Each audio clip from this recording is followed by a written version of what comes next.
மைவி3 குடும்ப உறவுகளுக்கு வணக்கம். மக்கள் குறைதீர்க்கும் நாளில் மாவட்டந்தோறும் கலெக்டர் ஆஃபீஸில் மைவி3 உறுப்பினர்கள் அசோக் ஸ்ரீநிதி மீது கம்ப்ளைண்ட் கொடுத்ததை அடுத்து ஒரு மிகப்பெரிய வரவேற்கத்தக்க நல்ல மாற்றம் ஒன்று நடந்திருக்குது. மாற்றம் ஒன்றே மாறாதது. அது என்ன மாற்றம்னா, கௌதம் மணிங்கிறவர் யூடியூப்பில் தொடர்ந்து மைவி3 ஒரு ஸ்கேம்ன்ற மாதிரி ஒரு பிரம்மையை ஏற்படுத்துறது மாதிரி வீடியோ போட்டுட்டு இருந்தார். அப்பப்போ அசோக் ஸ்ரீநிதியோட பேட்டியும் அதில் வெளியாச்சு. மைவி3 மெம்பர்ஸ் கோரிக்கை மனு கொடுத்ததை அடுத்து கௌதம் மணி அவருடைய சேனலில் உங்கள் காலில் விழுந்து மன்னிப்பு கேட்குறதா இருந்தால் கூட நான் கேட்குறேன் அப்படின்னு சொல்லிட்டு மைவி3 உறுப்பினர்கள்கிட்ட கண்ணீர் மல்க மன்னிப்பு கோரியிருக்கிறார். இது ஒரு மிகப்பெரிய மாற்றம், மிகப்பெரிய மனமாற்றம், வரவேற்கத்தக்க மனமாற்றம். அவருடைய சேனலில் கண்ணீர் மல்க பேட்டி கொடுத்ததை அடுத்து நம்மளோட மைவி3 மெம்பர்ஸ் எல்லாம் அவங்களுக்கு கமெண்ட் போட்டுக்கிட்டு இருக்கிறாங்க. தீமைக்கும் நன்மை செய்கிறது தான் நம்மளுடைய குறிக்கோள். நம்மளுடைய மைவி3யோட 3 கொள்கைகளில் ஒன்று வாழ வைத்து வாழ், தீமைக்கும் நன்மை செய், உண்மையை உறக்க சொல். இது 3 தான் நம்மளோட தாரக மந்திரம். தம்பி இப்போவாவது புத்தி திருந்தினாரேங்கிறதுல நம்மளுக்கு மகிழ்ச்சி. என்ன, தம்பிக்கு சேர்க்க சரியில்லை, அவ்வளோதான்.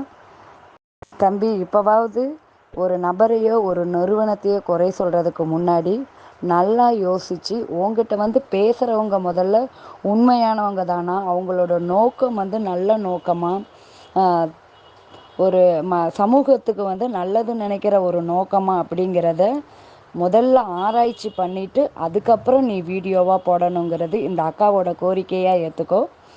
ஏன்னா உன்னுடைய வாழ்க்கையில் இனிமேல் நீ பார்க்க போகிற தூரங்கள் அதிகம்.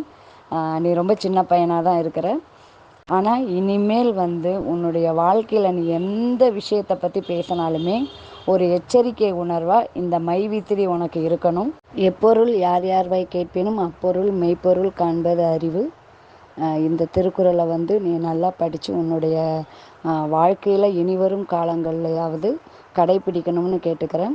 அவருடைய கண்ணீர் மல்க அவர் கொடுத்த பேட்டியை இப்போ பாருங்க. அப்படின்ற மாதிரி கன்சிடர் பண்ணி தயவு செஞ்சு என்னை மன்னிச்சிக்கோங்க அப்படிங்கிற நான் திரும்பியும் உங்ககிட்ட கேட்டுக்கிறேன். அண்ட் எல்லாத்துக்கும் மேலே என்ன சொல்கிறது அப்படின்னு சொல்லிட்டு தெரியல. உங்கள் காலில் விழணும் அப்படின்னாலும் விழுறேன். ஸோ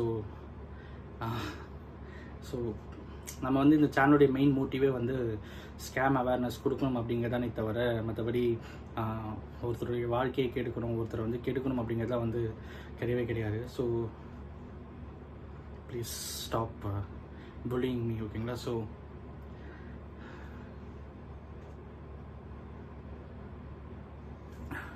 ஓகே, மாற்றம் ஒன்றே மாறாதது. இது போன்ற மாற்றங்கள் தொடர்ந்து நடைபெறணும். நம்ம மைவி3 மெம்பர்ஸ் ஒற்றுமையாக இருக்கிறதுனால மட்டும்தான் இந்த மாற்றம் சாத்தியம். நாம் ஒன்றுபட்டு வாழ்வோம். நல்லவர் லட்சியம் வெல்வது நிச்சயம். வாழ்க வளமுடன்.